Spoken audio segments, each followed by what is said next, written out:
they operate on a break even, and we call break even broke even, because there's no room, there's no cushion in that, and you are actually going backwards. So I think that's what entrepreneurs really struggle with.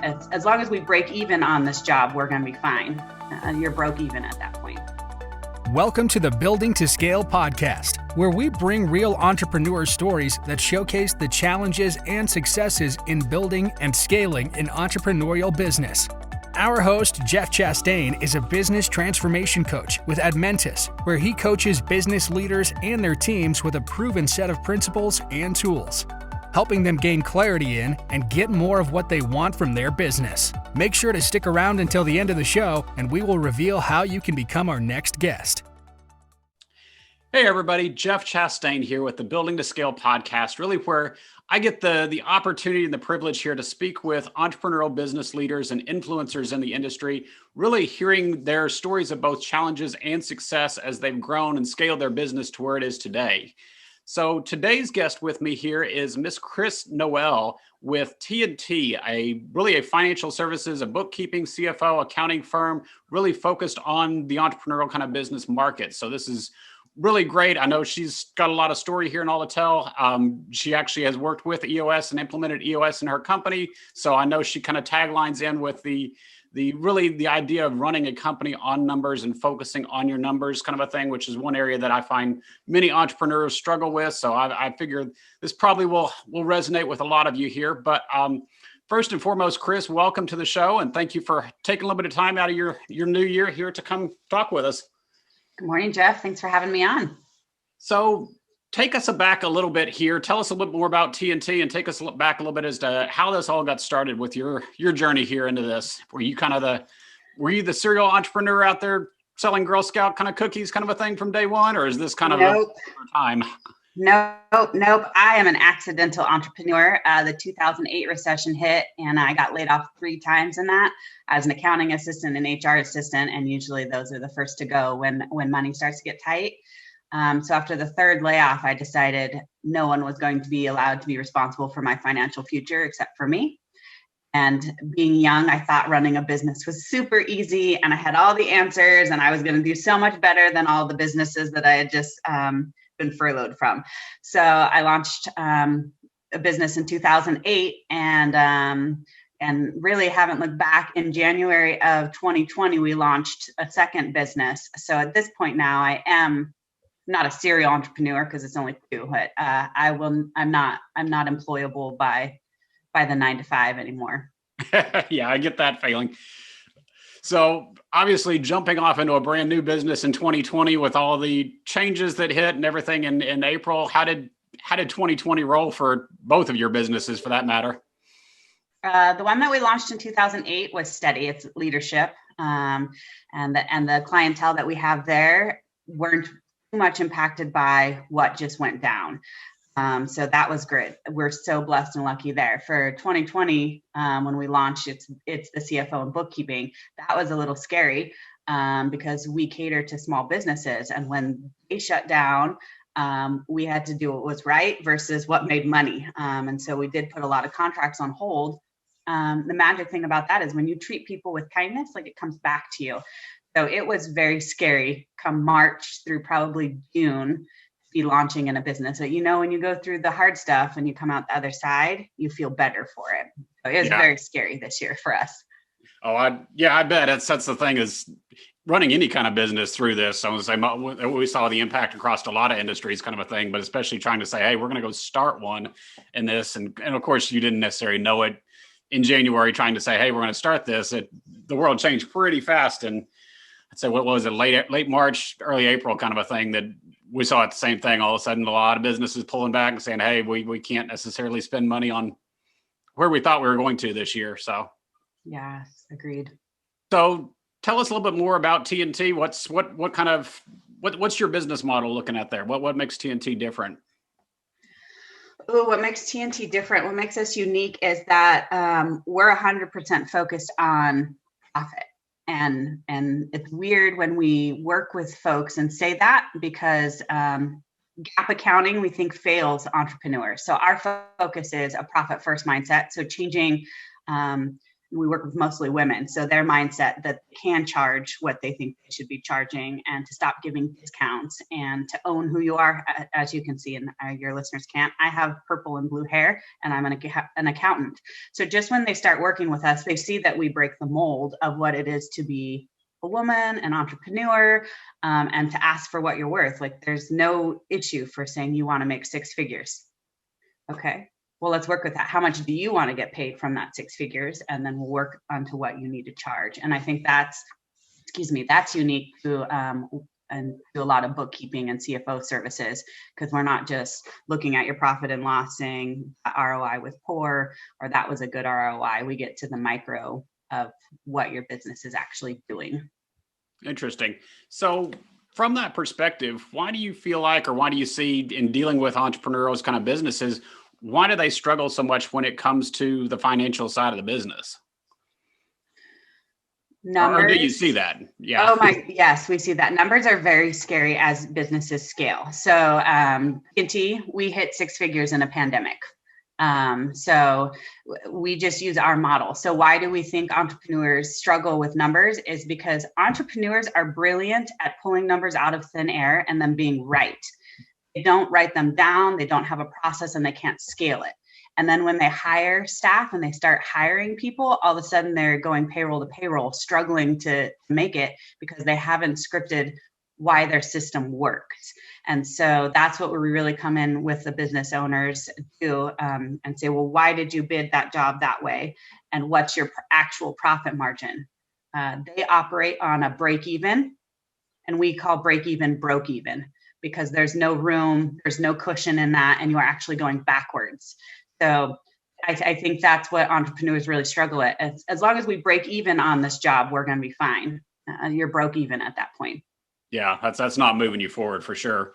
Mm-hmm. So tell me a little bit more from a financial kind of standpoint. When does, because we see a lot of times the CFO, the bookkeeper, the accounting kind of terms tossed around almost interchangeably. What do those terms mean from your perspective in terms of especially a smaller entrepreneurial kind of business? And when does each one of those apply from your perspective? Okay, that's a great question. I've never been asked that. And you are correct. They are interchangeable. Everybody thinks one qualifies as the other.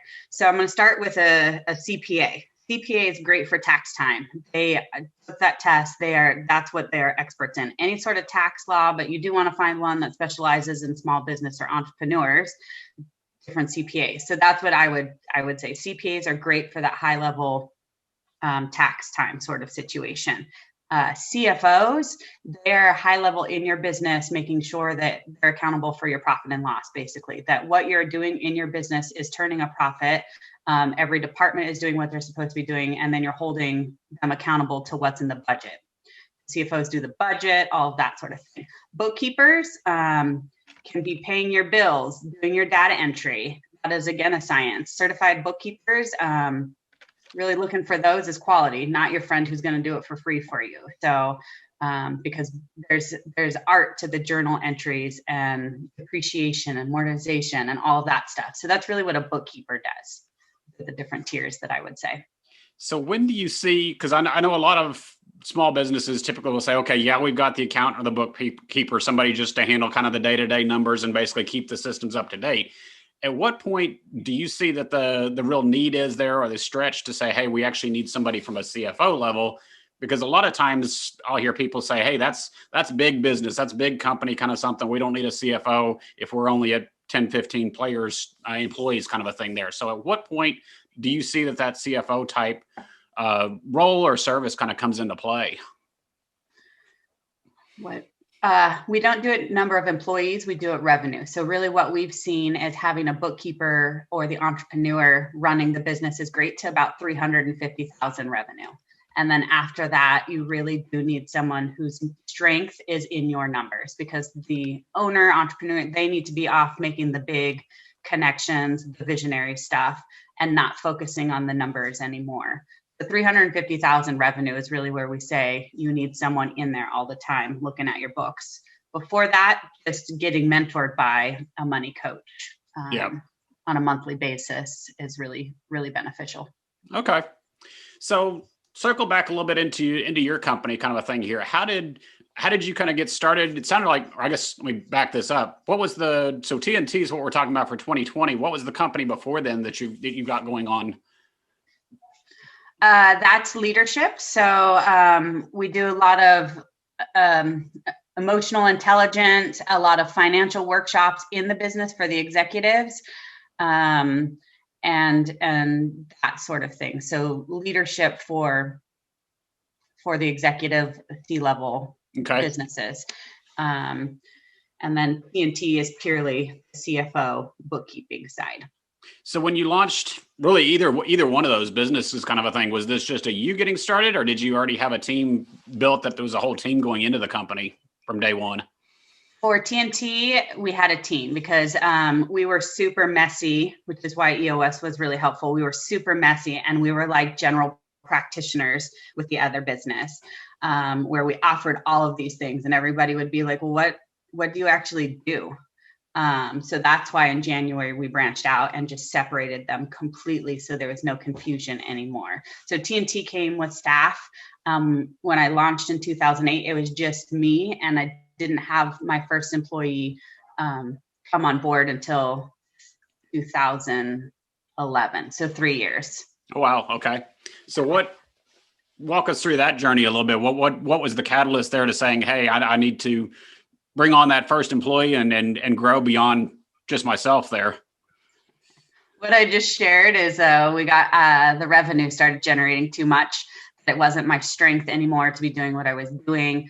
I was not great at, I'm a visionary, so I was not great at consistently showing up for those that we were serving, and was learning some hard lessons. So at that point brought on someone who very much knew how to keep the business afloat and running.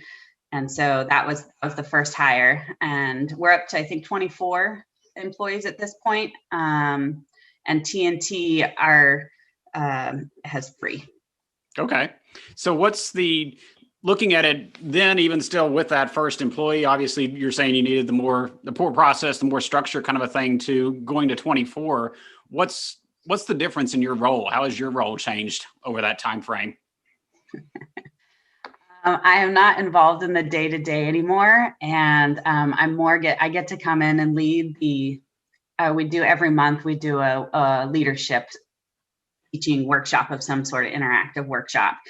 So I get to do all that. We host a book club. So my role is more of the culture and I'm an introvert, so I love behind the scenes stuff. So I'm always creating the new worksheets that we're rolling out or the new curriculum that we're rolling out. So I get to be behind the scenes creating the art, let's say, that then our integrator filters into the rest of the business and teaches them.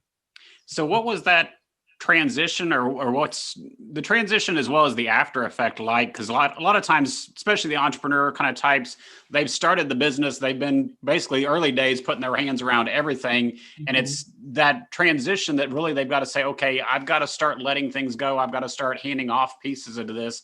How did that transition, how did it work? And then what's kind of your feeling of it looking back on it afterwards? How'd that transition work? It's still a work in progress.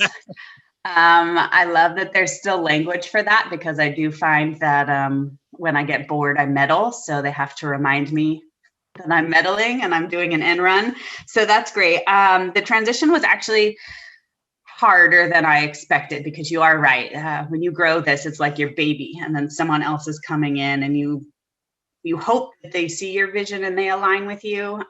There's a lot of trust. There's a lot of trust building. We took the same page meetings to heart, and we would do them every month. The best thing ever is she doesn't live by me. She lives in Idaho. And so I think that was really it, that once I let go, I'm not watching anything. I'm not there to I wouldn't do it that way. I'm just out of the picture, and because we email each other, and then now we all hop on Zoom. But before that, we would meet once a month or a quarter with the team. So letting go was, I think, easier because I'm not in the same office watching what she's doing. That makes sense, because a lot of times when you're in the office, it's too easy to stick your head around the corner or poke your head over the cue ball kind of a thing there and start, like you said, sitting in their back pocket kind of thing, watching over it. So, but from your perspective right now, obviously, like you said, it's still a little hard to stay out of it. You still get pulled in sometimes, but is it a different mindset from your perspective on the company? What's your vision on the company now, potentially different than it was then? What's my mindset? My mindset is probably one of relief that someone else was there to take the reins during this year.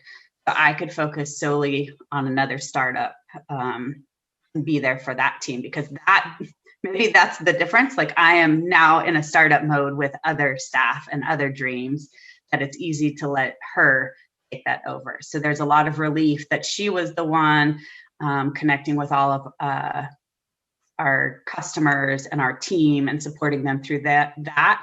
So emotionally, I could make sure that the big things, the vision, was happening for the future. So it was a great relationship. So I would say there's a lot of relief, there's a lot of empathy, there's a lot of hope in that relationship right now.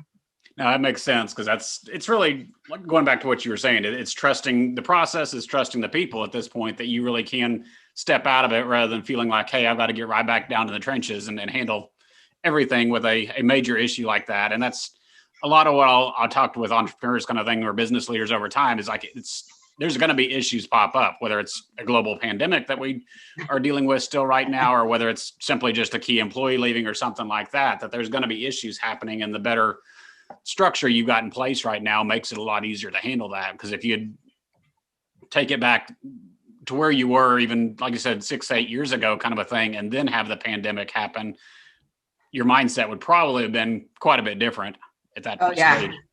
I think that I probably would have panicked and just let go of all the staff 6 to 8 years ago. Like, I wouldn't have even had the knowledge or capacity to hold on through it all.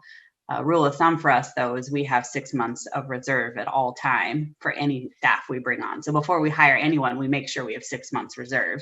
And I think, not that we had to tap into any of it, we were, like I said, very blessed this year.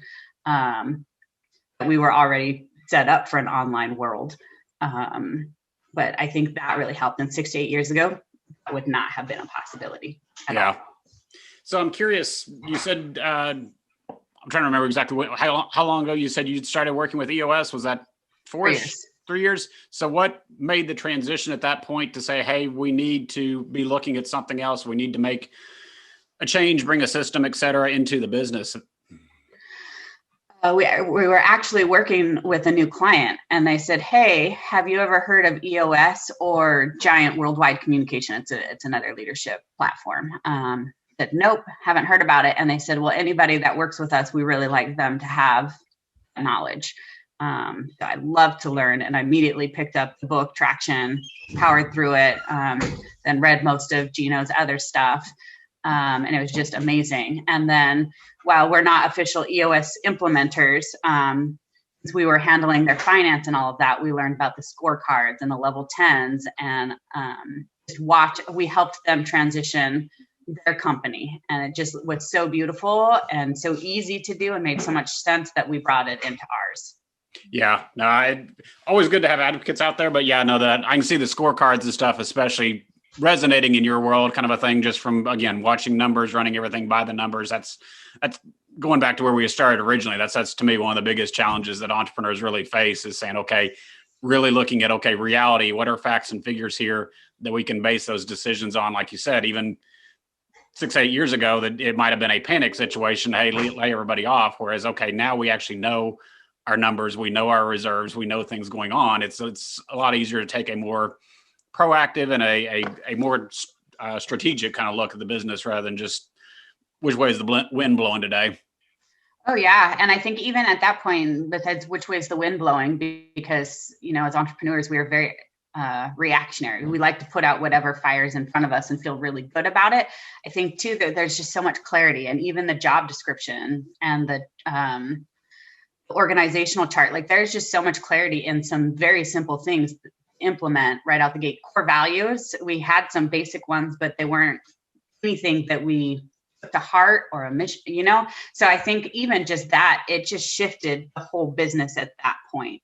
And I didn't know we were looking for something like that or needed something like that. So again, though, it's a game changer. Huge. Yeah, no, it is. But at the same time, like you said, I see that a lot of times as people, especially entrepreneurs, kind of sit there and struggle that you're at that point, you're at the top of the business. It's like, okay, who do I go to for help? But what happens when there's something here outside of my expertise? Because most entrepreneurs truly are experts in their own lane. So my background was technology. Yours was more on the finance side, but it's like, okay, there's a difference between that and knowing how to run a business. And a lot of times you just struggle at that realm. It's like, okay, how do I manage people? How do I do some things around here? So given that I obviously know where you are with EOS and everything, pull out a piece of your vision statement there to say, okay, looking for the next 5 years, 10 years, whatever, what's the future hold for TNT and for the business there? What's your goals and aspirations there on the business? So for TNT, ours is really financial freedom for entrepreneurs, especially this pandemic with so many businesses taking out SBA loans, really getting them to operating cash flow. And businesses can do it. I think it is culturally acceptable to grow your business on other people's money, and then blame it on that when things fail. So I think that's really where we're headed, is changing the mindset that you can do anything you want to, cash flowing your business, and that charging what you're worth is crucial to running a profitable business. So I think that's really the vision for TNT. Our plan is to take over the world, much like Dave Ramsey, Rachel Cruz, Laurel Langmeyer, all those folks that you manifest what you want financially. Yeah, no, it makes sense. And I like that because, a lot of it, unfortunately, that's kind of the mindset overall is we're shifting blame around and things like that. And really being able to your point, take responsibility for that and say, hey, yes, we can do this and we can do this in the right way and make it profitable is really key, because that's financial struggles is one of the biggest issues typically on an entrepreneur's kind of list right there. Is like, okay, how do we fund this? How do we keep growing it at that point? So always kind of like to circle back at the end and kind of say, okay, what's that one best tip, that one strategy kind of a thing that says, hey, if I had known this 8 years ago, 6 years ago, whatever the time was in the business, that if I had just known this or been able to do this, things might have been differently or might have gone smoother, et cetera, along the way. What comes to mind for you? I think there's two things. One is, if you are going to run a business, get your books correct from the moment you launch it. Not when you make six figures, not when you're making $1 million. Do it from out the gate, and have an awareness of what it actually costs to run your business so you can scale responsibly. I think that's number one. I wish someone had told me that from the get-go. We did bookkeeping. That's my business, but it wasn't like we paid much attention to it until, again, I wanted to hire an employee. So I think being aware from it from the moment you launch and having that 5-year plan in place. The second one would probably be,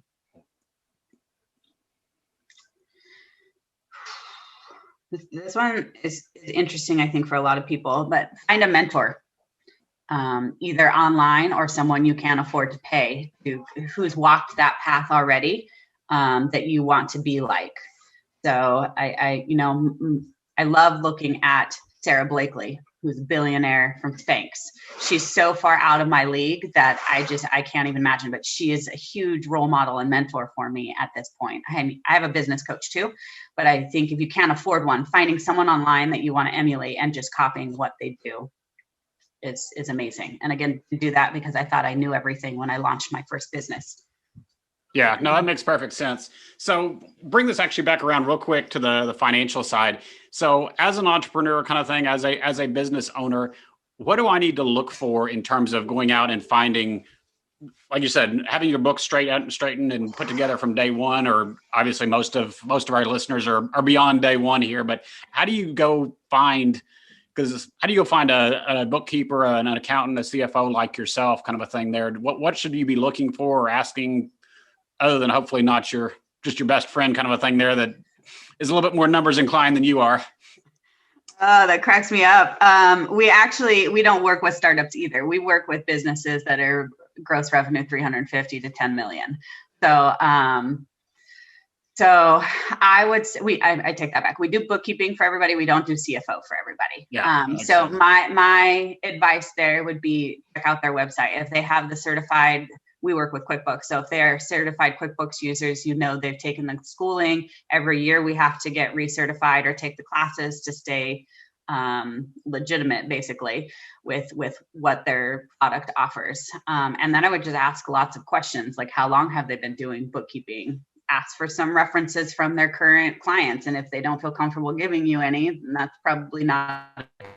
And then just the other thing is making sure that there's consistency there. Are they sending you reports at a certain day each month?